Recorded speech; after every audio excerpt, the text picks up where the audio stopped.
Hello and welcome to the Real Talk Podcast with Kelly and Avery. We're your hosts, Kelly Berger and Avery Roberts. We are two rare ladies living with congenital muscular dystrophy, CMD. The show where we amplify voices, break down barriers, and celebrate the power of disability identity. Whether you're living with a disability, supporting someone who is, or just here to learn, you're in the right place. Where wit, wisdom, and reels are all part of the party. So sit down with us. We're tearing down stereotypes, one reel at a time. It's a front row seat to bold conversations and the thriving disabled lifestyle, and we're ready to get gloriously uncomfortable. Let's get loud, proud, and empowered. Real power, real stories. We are talking with a close friend of ours to the show today. We are welcoming William Griffin, and we're going to chat about how disabled creatives reclaim authorship, identity, and community through storytelling, and how writing becomes an act of self-definition, resistance, and healing. So, William, welcome to the show. Thanks so much for having me. I'm very honored to be here. Yeah, we're so excited to talk with you. You've got this fascinating blend of science and research and creativity. Research by day and writer by night. So how did writing first become part of your life? That's a great question. I was very lonely when I was in elementary school. The kids didn't want to play with the kid that walked funny, and so I kind of just kept to myself, and I read a lot of books, and they say readers make the best writers. So always been a reader. So as I grew up, I thought, okay, well, I read all these other stories, people telling about their lives. When am I going to write my own story? So I've been kind of experimenting with it over the years, and it's still a work in progress. There's nothing finished yet, but I kind of have multiple projects going right now, so hopefully I'll finish one of them at some point. Yeah. We're so excited to see what you do and what comes about with that. Can you discuss, I guess, a little bit how, like you even mentioned this, like taking control of your own narrative and speaking for it and not being spoken for? Yeah, I never saw myself. I watched a lot of TV growing up, and I never saw myself as one of the characters on TV. Just seeing someone disabled just wasn't in the main spotlight. I mean, it's getting better now, but I got to the point where I'm going to write my own story. If it gets published or not, I don't care. At least it's healing. At least it's powerful. At least I'm empowering myself to do it. And hopefully at some point, maybe people will read it. It'll be published. I don't know. We'll see. Yeah, I really think it's about writing for yourself versus writing for an audience, right? Just writing in general could be so self-healing, and if it gets picked up or others, resonate with it, then that's just an added perk. But can you explain your process of like how you start with a story, or how does it come to life? So I read this great essay, and it was talking about how some writers are plotters and some writers are pantsers. And so plotters means they diagram the story, they do character descriptions, they do everything before they even start writing anything, putting pen to paper. And then pantsers kind of fly by the seat of their pants. They just start writing. They don't really have a plan. And I am not that way. I have to plan out everything. So I have character descriptions. I have storyboarding. I have plot diagrams, everything that I need before I can even really. I even have thoughts about like first sentences, because first sentences are very important because they get the reader like engaged and wanting to actually read what you've read. Yeah, I'm very much a planner. Okay. I know a lot of people are some of the more messier writers, right? Where they just are all over the place with their process. So what do you use? Are you old school pen and paper? Or do you I'm use old like school, different yeah. apps? You I are? Okay. everything. Yeah. Highlight like everything's pen and paper, highlighters, different colored ink. Yeah. Oh, Love all of But that. when I'm writing, then yes, I do use computer to write because it's just easier that way. Okay. So what are some special products? Like, do you have like a favorite pen or like a different like notebook? Or like what's your Oh, setup like? I really like Japanese notebooks because the paper Oh. is so much better and the pens are so much better. So yeah, there's I can't think of anything off the top of my head, but yeah, I have a few Japanese but instead of lines, they're like dots, which kind of irks me because I'd rather like have lines so I can. Oh yeah. How Yeah, do you keep it straight? yeah. it's weird. Yeah, it takes some getting Yeah. used to. Yeah, Okay. Is Interesting. that something there's a that you great special? there's a great website called Jet Pens, and that's where I get like all like stationery and pens and highlighters and yeah, they have so many like great things that I had never even seen before. So what are some do you have any like tips or anything that you have learned over the years as far as like how you grow all of these things to become a story? Like what's your development like I for think your well, the first question I had to ask myself was why am I writing? Because if I didn't have the right reason, then what was the point of me even starting the process? So I knew I wanted to tell my story. I knew that I wanted to see someone like myself um, in the world of literature.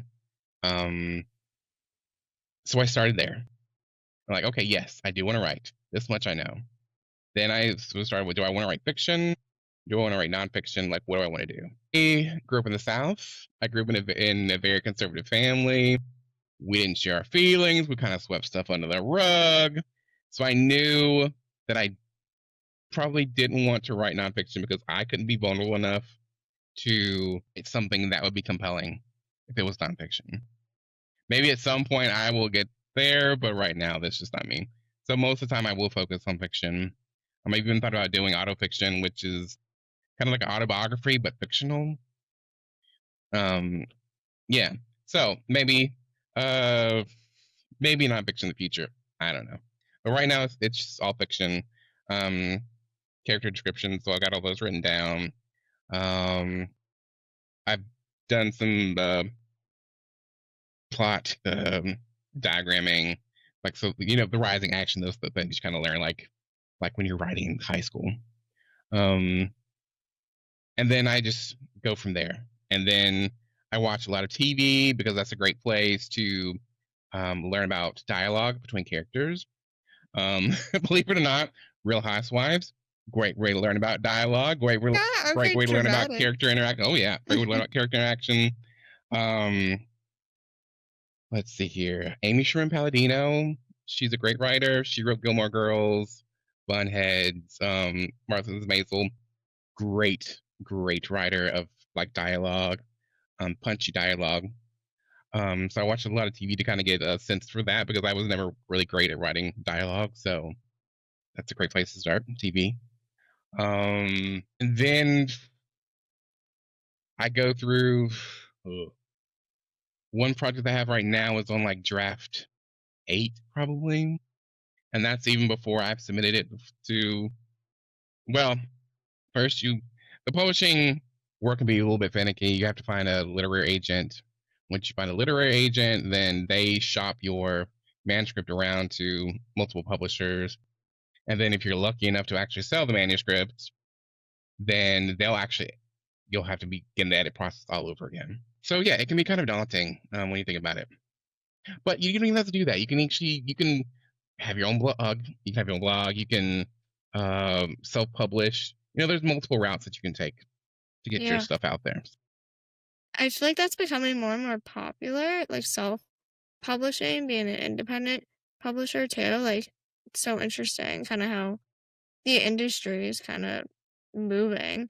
Um, did you watch Gilmore Girls? Oh, I did. Oh, religiously. Yeah, I still watch it.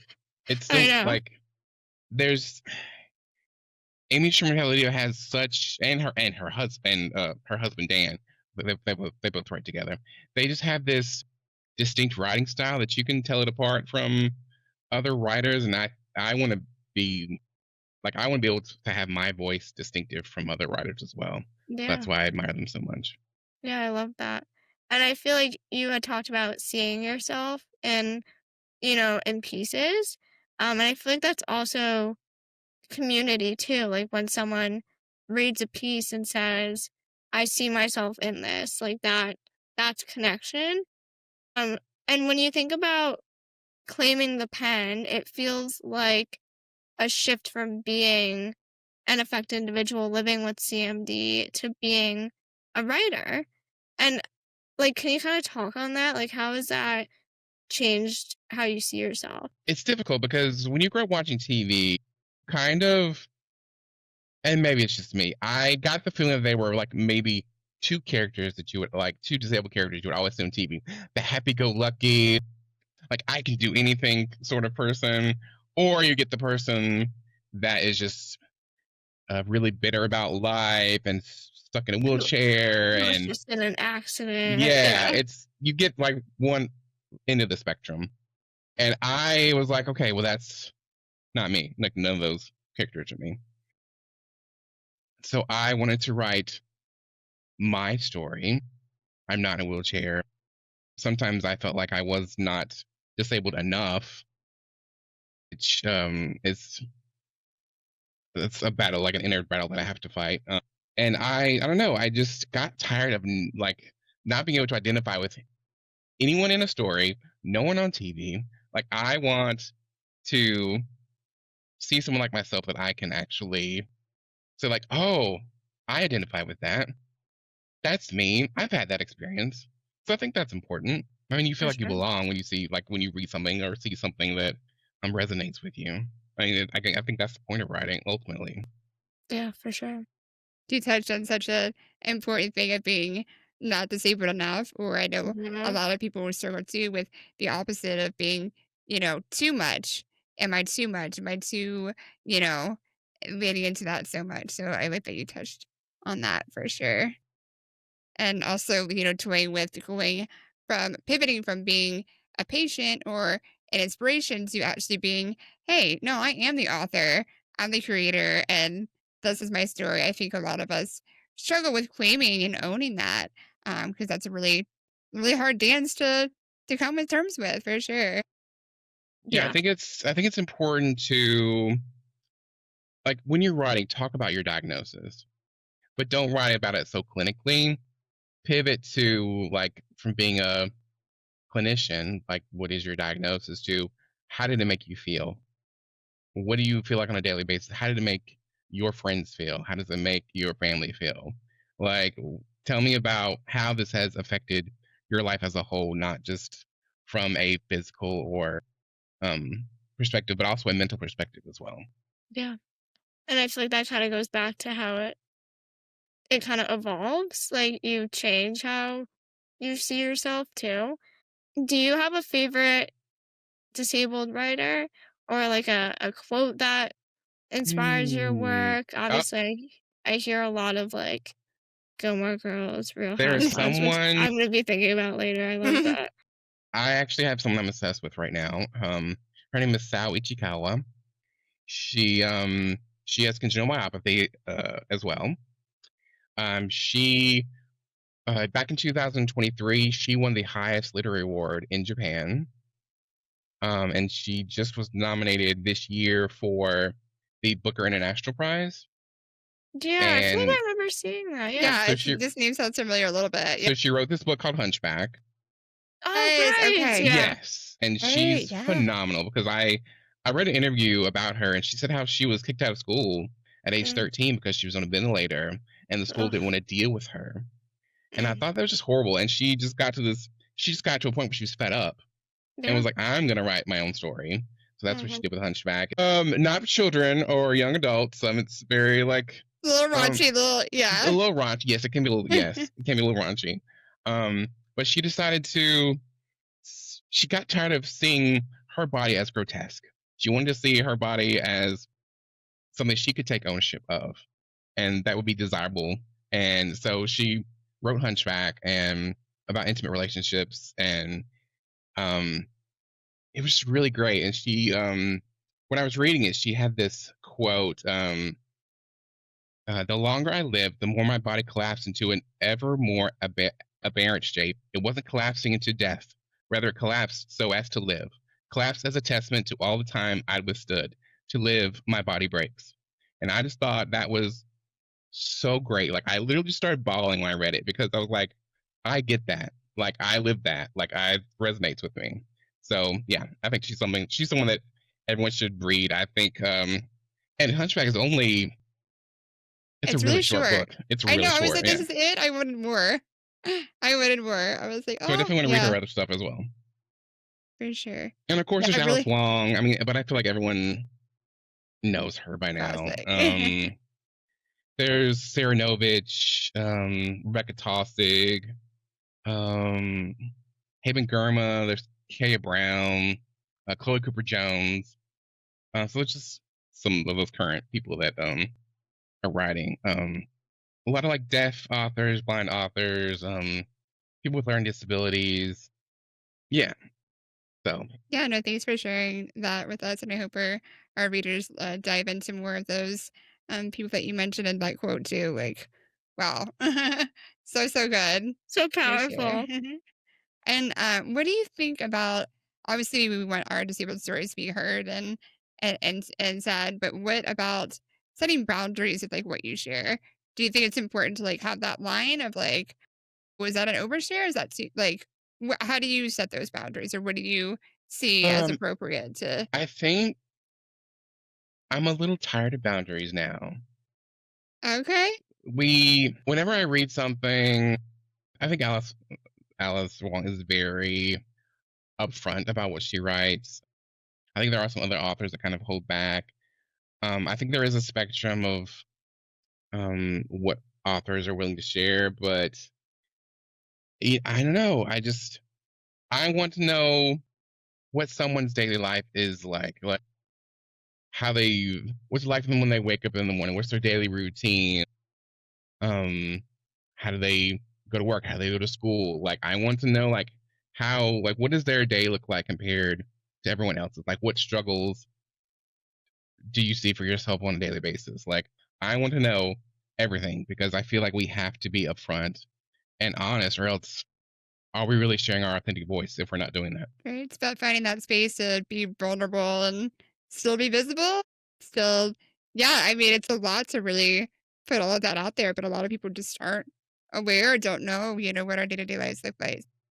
Yeah, I think shedding the light on that could be really helpful and groundbreaking for a lot of folks. And finding that confidence is difficult. Mhm. Yeah, it's the confidence thing, yes, and owning all of that. Yeah, that is true. Yeah, very true. Um, Writing isn't just on the page anymore. Like, we are seeing more and more forms like this, like podcasts or, through art or social media or, you know, in movies and stuff. Um, how do you see storytelling showing up in those other forms? Like would you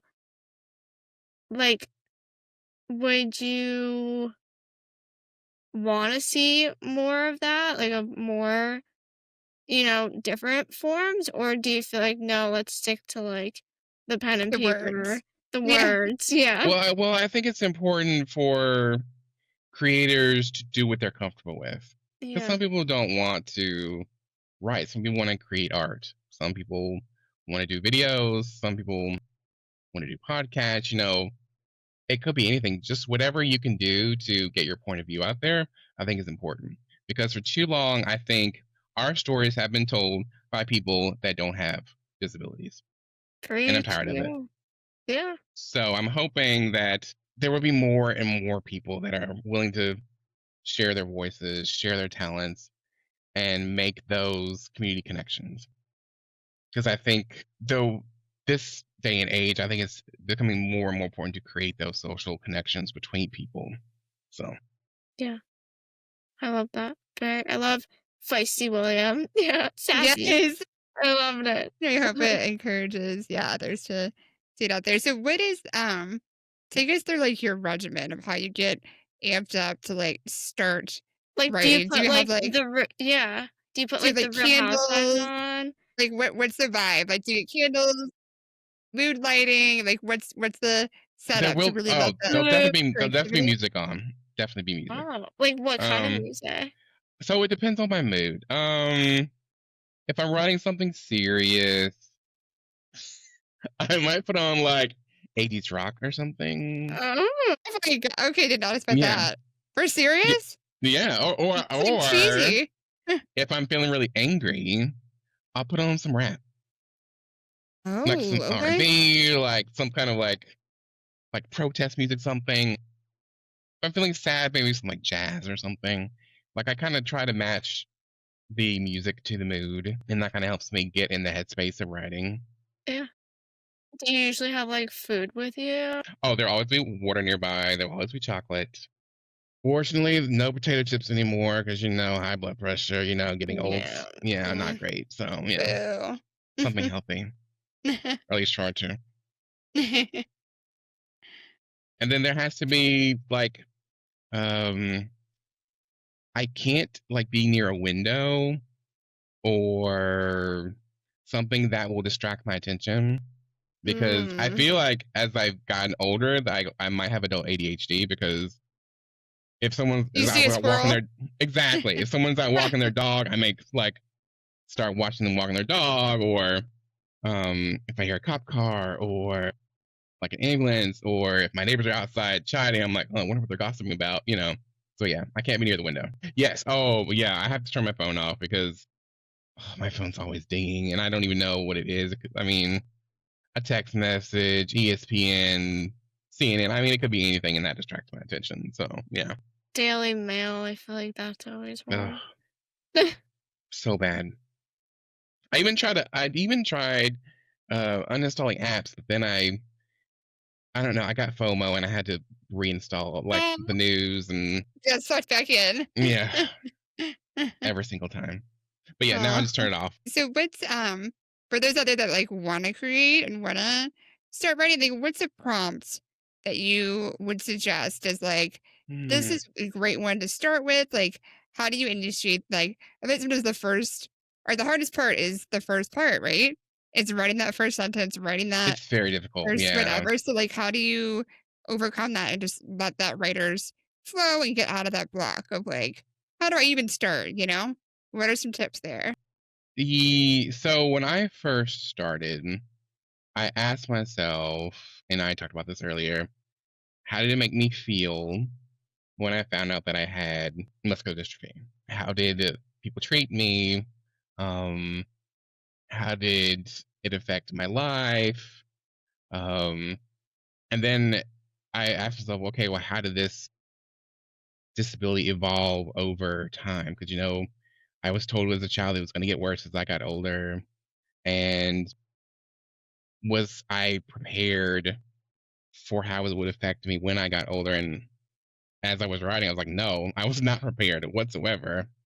Um, so yeah, just start with how you felt that first time when I don't like whatever it might be, like if you're with your parents, if you with your like how the doctor make you feel, just try to take yourself back to that moment in that instance and go from there. I think that's always a good place. I've taken a few um, writing workshops, which are great to give you that confidence, to give you some of the more uh, clinical, well, I guess clinical is the wrong word, but give you the tools to write better. There's always going to be writing groups you can find on Facebook that are in your area. There are great writing workshops that are offered through literature magazines, such as One Story. There's Zoetrope.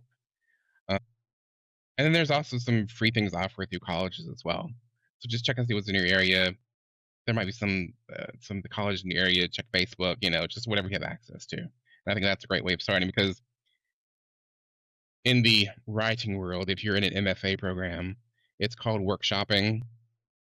I made the huge mistake of joining a workshop and I had not completed anything. I didn't have anything to workshop, and I felt very unprepared. But that's pretty much a very big portion of being an MFA program because your peers are going to be writing or going to be reading what you've written, and it's very important to have at least a first draft done so that they can kind of see like where you're going, what you're writing about, your perspective, your voice, fiction, non-fiction kind of thing. Yeah, so I think that's And important. yeah, and I feel like it's important to do it, like, on your own timeline, whereas, like, these workshops, like you were saying, like, come with a draft. Like, every week when we meet, you have to come with something in some progress and then do the whole peer editing thing, like, whereas I think it's more important to kinda do it on your own timeline and, like, let the juices flow and just everything, and so that's really interesting, but, yeah, I hope people check out those workshops because then again they can be really helpful, if you don't really Yeah, know where to start. and that's a great um point. Don't let anyone rush you. Like, do it on your own time. I mean, Toni Morrison, I don't think. I think she was 39 maybe when she was first published. So yeah, just I mean, I'm 44 and I still haven't finished anything. So take your time. Don't let anyone rush you because then if you're rushing things, then it's not going to be what you want it to be. So, and I that's think one of the other hardest parts too, besides just that initial start is like, for me, it was like showing your work. Having someone read it is like scary. It's terrifying, right? Because it's you, it's your story, you're so vulnerable. I think that's for me, like, oh my God, I have to show this to somebody. And yeah, it can be terrifying. So I and I think think and it's I warn people that's the biggest pitfall you're going to encounter when you're writing. You are one always going to compare yourself to your favorite authors, what other people have written. You're always comparison going to say, culture. "Oh, Yeah. this is crap. This isn't going to be worth publishing, or this is going to be worth reading." Like, you have to believe in yourself. You have to silence that voice in the back of your head that's saying that you're not good enough, you can't do this. And I still struggle with that. I'm by no means I have not silenced that voice, but it's getting a little more quieter as I start writing. So yeah, you just gotta believe in yourself. Write out I the know that I noise, know that right? sounds corny, but Yeah. at some point you just have to say, okay, I can do this. I'm gonna do it. It may not be perfect, but at least it's me. It's at least what I want to write. It's at least worth something. So And it's yeah, a start, right? You exactly. start something. You put words on the pen. Yeah, yeah, yeah. I like that. As we start to wrap up, William, when you think about claiming the pen, like that phrase, what does that phrase mean to you now after all these years of learning how to tell your own story? Hmm. You know, I grew up watching, and this irked me a lot when growing up. I used to watch able-bodied people play disabled characters on TV. It always drove me insane. Like it's one of my pet peeves. And so that's got me to thinking. I was like, why can't I write something that I want to read or see on TV, or why can't I do this? Like I being the important word there. Like why can't I do this? And excuse me, it was so important to me to figure out, well, what does that look like? And is is it going to be from my perspective? Is it what I think people are going to want to read? Um, and it got to the point where I was like, okay, you know what? I'm not going to worry about what anyone else wants to read. I'm not going to worry about what the trends are. I'm not going to worry about what anyone else says or thinks. What do I want to see? What do I want to read? And I think that's the most important thing. Well said, and so powerful for sure. Can you give us any insight as to what may be coming from you? Are we going to see uh, William as an author in 2026, 7, 8, 9 was You know, the timeline. No I think rush. Yeah, I no think rush though, well, but yeah. we were anxious to read your work. I have 4 projects going on right now. No. Um, 2 that aren't really fleshed out right now. There's one that I've been working on for a while. Fiction about um a younger male character um who is in middle school, has a very, very dark secret that not going to reveal. Part of the plot. Okay. Yeah. Kind of a Mysterious. Bildungsroman, Roman, like which is just a fancy word for what shaped him as a person, and like him growing up. And then recently I've started on something for young adults because my cousin, um, my dad and my uncle Robert were really great storytellers. And when I was a kid, my uncle would always tell us scary stories. And one of the scary stories was about bloody bones. And I always thought, is there a way for me to turn bloody bones into like a young adult story? So that's what I'm like fleshing out right now to see if I can Ooh, turn that into something. cooking up some stuff. Okay. Yeah, We so love we'll to see. hear it. We're anxious to Love to read. see So, it. Yeah. yeah. And we always close out our show with asking our guests what's been their real power moment. Just a moment in your life that's like really influential, that's really empowered you.